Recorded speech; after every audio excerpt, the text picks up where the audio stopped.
세 번째 주제로 넘어갑니다.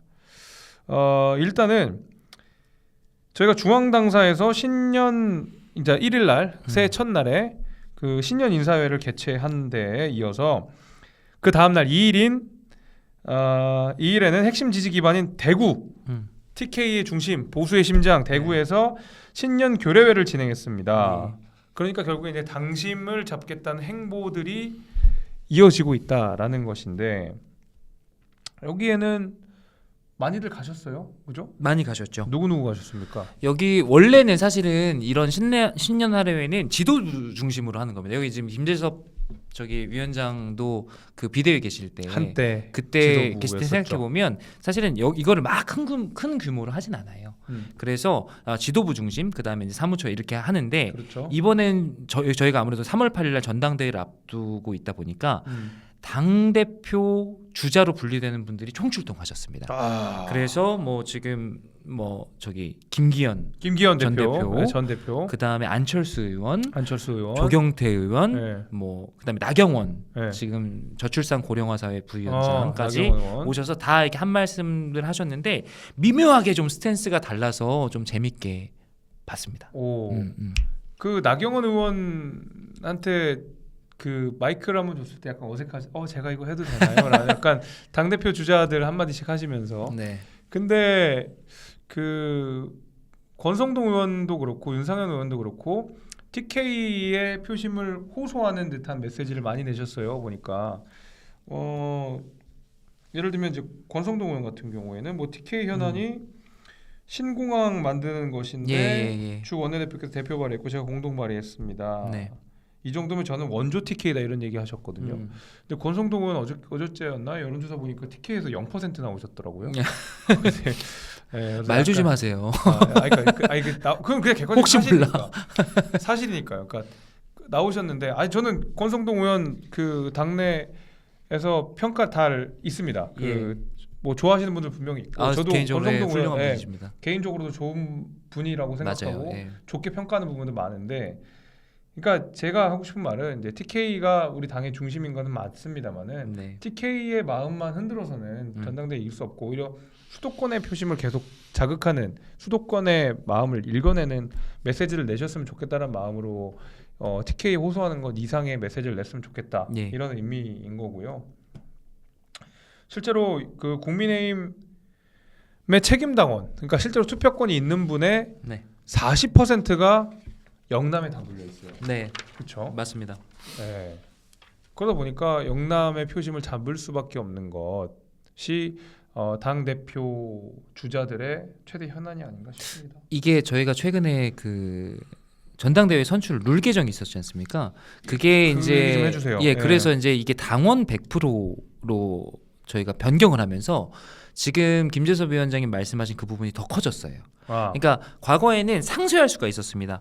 저번 저희 전당대회 보면 이준석 대표가 사실 당심에서는 약간 그 미세하긴 하지만 나경원 후보한테 졌거든요. 그리고 그 민심에서 이겼어요. 크게 이겨서 그렇죠. 합산을 해가지고 이제 당 대표가 된 건데 지금은 사실은 그러니까 당내 조직세에서 좀 열세더라도 이 부분을 민심에서 좀 커버할 수 있는 그런 공간이 사라졌기 때문에 오히려 전통적인 지지층 그 중에서도 가장 큰 프로포션을 가지고 있다고 알고 있는 TK, PK에 훨씬 더 호소할 수밖에 없는 구조가 되었다. 이게 뭐가 문제가 있냐면 그러니까 좋아요. TK가 저희 보수의 심장이고 본산이고 가장 많은 책임당원을 보유하고 있기 때문에 거기 가서 제일 처음으로 얘기하고 거기에 공을 들이고 하는 건 좋은데 문제는 뭐냐면 저희가 총선을 앞두고 있다는 겁니다. 그러니까 이번 지도부의 유일한 아주 궁극적인 미션은 저희가 2024년 총선에서 우리 당이 승리하는 것이기 때문에 그런 미션을 가진 당대표나 최고위원들에게 요구되는 소양이 무엇이냐라고 하면 사실은 수도권에 대해서 잘 알고 수도권을 공략할 수 있는 어떤 아이템들을 가지고 있고 이런 부분들일 텐데 그런 부분과 지금 구조적으로 이분들이 호소할 수밖에 없는 그런 유권자 구조, 그러니까 유권자 구조라고 하면 저희 당내에 있는 유권자 구조 이런 것들이 좀 괴리가 있다라는 것이죠.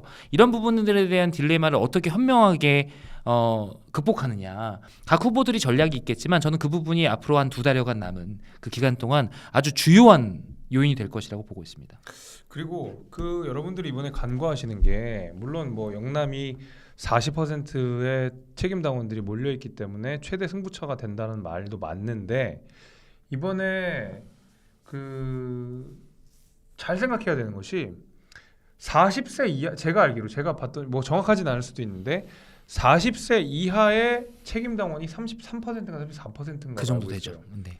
그 얘기 뭐냐면 저 우리 정치와스타 보시는 분들 가운데서도 20대 30대 분들이 제법 있으시거든요.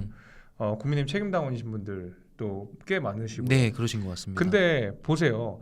40%를 가지고 있는 영남에 저 정도로 당권 주자들이 목을 매는 수준이라면 34%에 해당하는 20대 30대는 정말 중요한 거거든요. 네. 이거 놓치면 안 된다는 생각을 가져야 되고 네.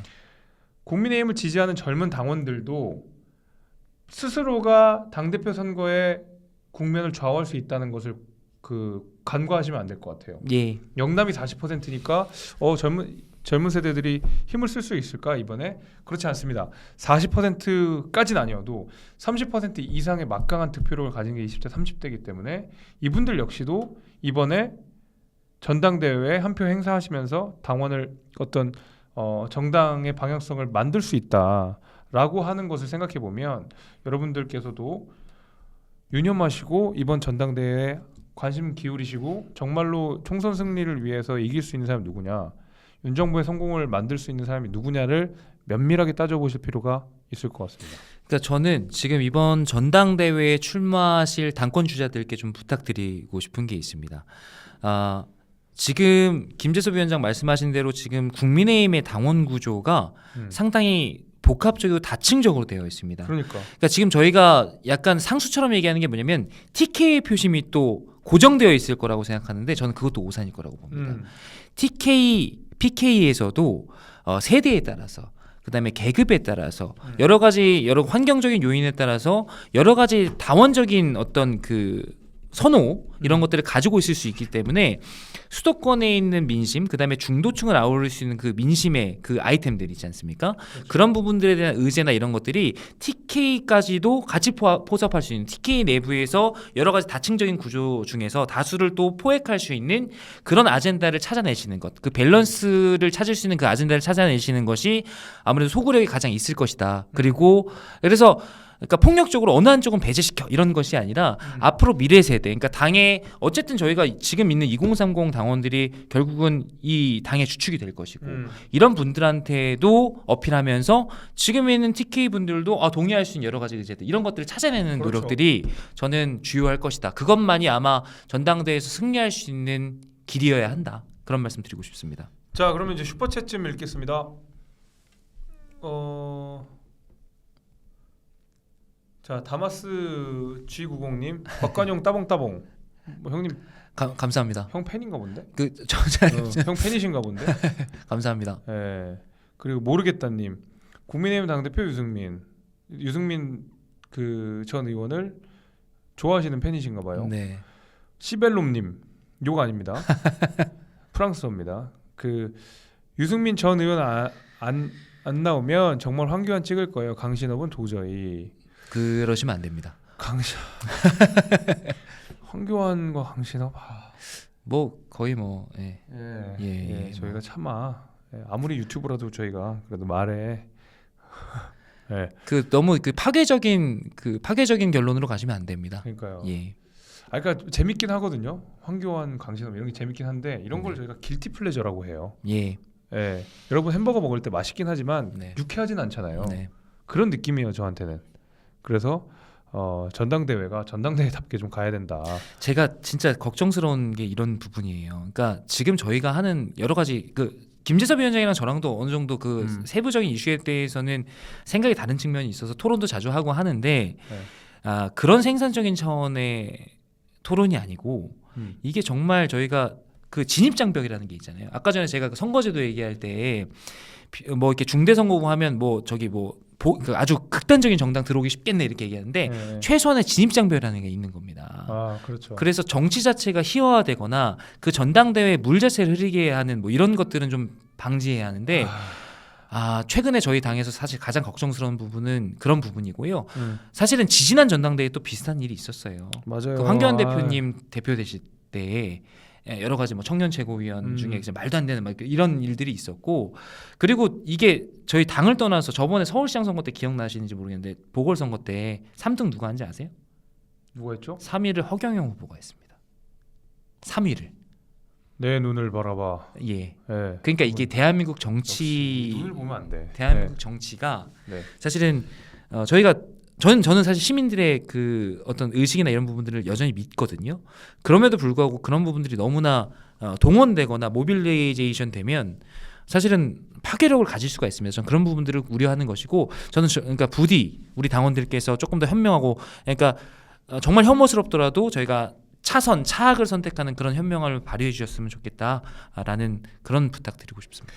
진짜 강신업, 황교안, 김세희 이렇게 이 라인업이면 이게 약간 무슨 그러니까 약간 극우 유튜버들의 그 약간 슈퍼스타들 다 모아놓은 합방 느낌 나가지고 그렇게는 안 됐으면 좋겠습니다. 저희가 그분들이 사실 나와서 그 연설하시는 것만으로도 저희 당 전체에는 전 타격이다. 그러니까요. 아니 황교안 대표 나와서 부정선거 얘기할 거란 말이에요. 부정선거 4.15 총선은 신혜식은 왜 부정선거입니다. 빼세요? 신혜식. 네. 댓글에 아유 참. 예, 뭐 그런 분들 일단 당이 어렵게 되는 거죠. 여기서 서채영님, 제가 슈퍼챗 마저 읽겠습니다. 국힘이 노인당이라고 하더니 노인당이네요. 노안당이네요. 네. 장례찬, 김재석, 곽건영 86년에서 88년도에 무슨 일이?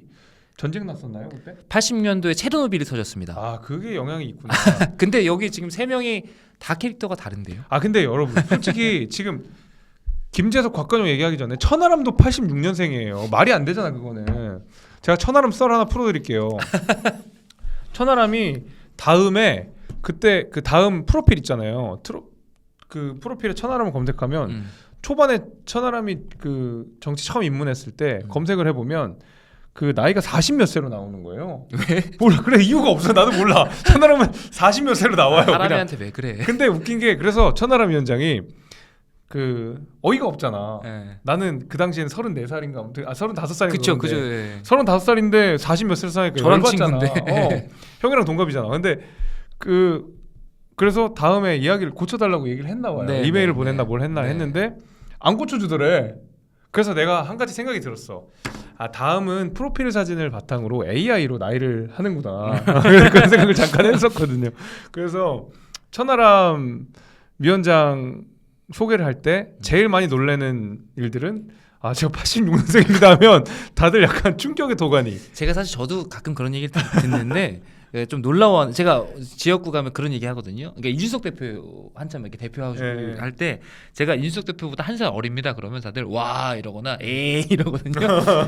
근데 최근에 천하람 우리 변호사께서 방송에 나오신 이후부터 그래 원래 저게 곽건영 정도면 그래도 지 나이로 보이는 거구나 이런 얘기 항상 감사하고 있습니다. 하라면 저기 항상 고맙게 생각하고 있습니다. 아니 어제였나? 그 김현정의 뉴스쇼에 천하람 위원장이랑 네. 뉴스닥의 천하람 위원장이랑 상대편에 박성민 예. 이렇게 둘이 나왔는데 둘이 이제 청년 목소리 둘이 나오셨는데 누가 봐도 너무 아빠야. 아빠야. 누가 봐도 아빠인 거야. 삼촌이랑 같이 있는 거예요.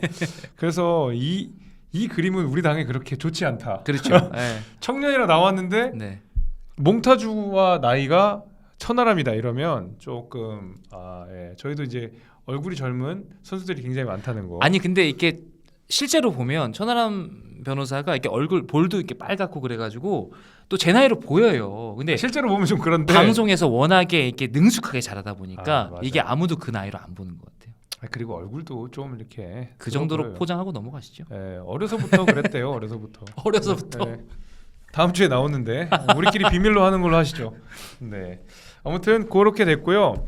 마지막으로 우리가 잠깐 이야기를 좀 하고 싶은 것이 이 수도권 출마 얘기가 나와요. 그러니까 안철수 의원, 윤상현 의원이 당대표 나오고 싶으면 수도권 출마 험지 선언해라 이렇게 이야기를 했습니다. 근데 이제 조영 대표 입장에서는 함부로 할 일 아니야. 당연히 출마가 함부로 할 일 아니지. 이건 너무 당연한 일이죠. 네, 이거 어떻게 생각하십니까? 우리 다 수도권이잖아. 그 지역구 일단 주호영 원내대표께서 하신 말씀이 원론적으로는 맞죠. 그러니까 지역구 의원한테는 사실은 쉽지 않은 결정인 게 맞고요. 저는 이런 생각을 합니다. 이게 원론적으로 맞는 얘기예요. 왜냐하면 지금 이번에 총선 때 저희가 승리하기 위해서는 수도권 민심을 잘 읽고 수도권을 잘 공략해야 되는 미션이 있기 때문에 지도부가 그런 부분들을 고려 안 할 수가 없을 텐데 저는 이런 생각을 합니다. 지금 이 발언을 하신 부분, 그 윤상현 의원, 그리고 안철수 의원, 이런 분들께서 이제 말씀하셨는데 만약에 이 얘기를요. 비수도권에 계신 주자께서 하셨다면 훨씬 더 파괴력이 있었을 것이다. 그렇지.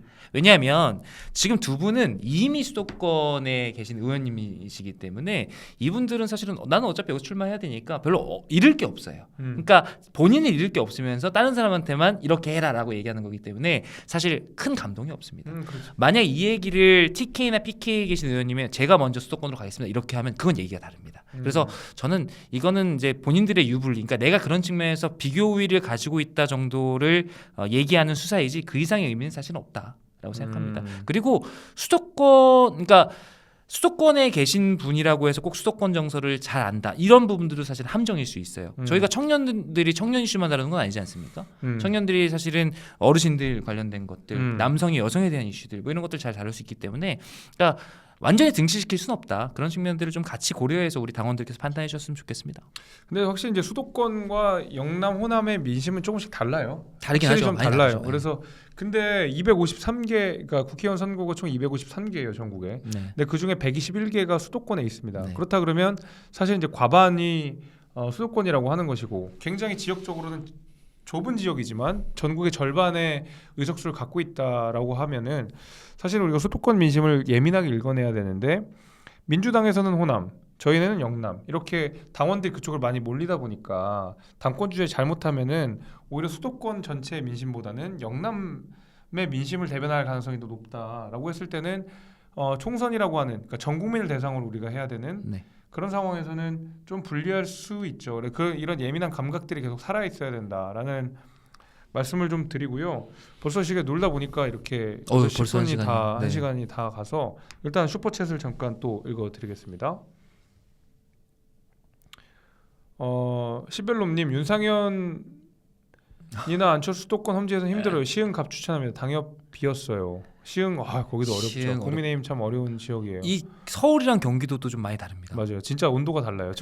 제가 있는 도봉구랑 형이 있는 남양주도 거리상으로는 멀진 않은데 완전히 달라요. 분위기가 달라요. 네, 분위기가 엄청나 달라요. 그래서 지금 여기 여러분들 말씀 주시는데 영호남 의원들이 수도권 정서를 당연히 수도권에 있는 의원들보다 모를 것이다라는 말씀에 저도 동의하고요. 그럼에도 불구하고 그런 부분들이, 그러니까 어떤 당대표 후보군을 평가하는데 전적인 요소가 돼서는 안 된다. 그런 걸로 가르는 것보다는 실제로 이분이 하는 말을 듣고 이렇게 해야 된다는 부분이고요. 그다음에 지금 새로 뽑히는 지도부 일원들은 모두 다 본인들이 가장 모든 걸 내려놓으면서 가장 희생할 각오가 되어 있어야 되는 거는 맞죠. 그렇기 때문에 그런 부분들에 대해서도 저희가 원론적으로는 생각해 볼 만한 지점이 있다. 네. 그리고 한 가지 이제 부탁드리고 싶은 내용은 저희가 동시 접속자 수가 제법 좋은 편이지만 그에 비해서 이 좋아요가 너무 부족합니다. 그래서 좋아요랑 구독 꼭 해주시고요. 후원해 주셔서 감사하고 슈퍼챗도 감사합니다. 항상 감사드리면서 곽건영 위원장은 또 모실게요. 모시라는 얘기들이 많아서 모실 거고, 특히 이제 정치학 박사니까 어려운 정치 제도 개혁 이런 거 있을 때는 꼭 한 번씩 모여서 말씀드리도록 하겠습니다. 시청자 800명 넘었어요. 저희 많이 넘었었고 오늘 슈퍼챗도 굉장히 많이 들어왔습니다. 아무튼 좋아요 안 누르신 분들 꼭 눌러주시고 구독 꼭 눌러주시고 오늘 여기까지 하겠습니다. 감사합니다. 고맙습니다. 새해 복 많이 받으세요.